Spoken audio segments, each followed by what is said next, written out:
If you want to change the notification panel of your Samsung phone, so in this video I will show you how to do that.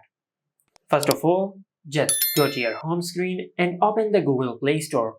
Then in the search bar, just search this. Now just install this app on your Samsung phone. Tap on Open. Then tap on the power icon to enable this control center.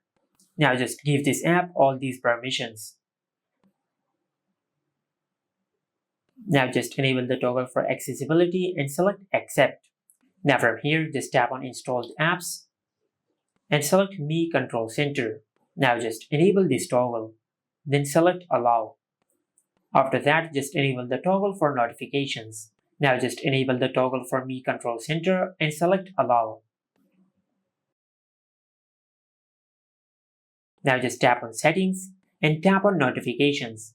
From here, just enable the toggle for notifications. And after you do that, you will change the notification panel or the control center of your Samsung phone. Just like that.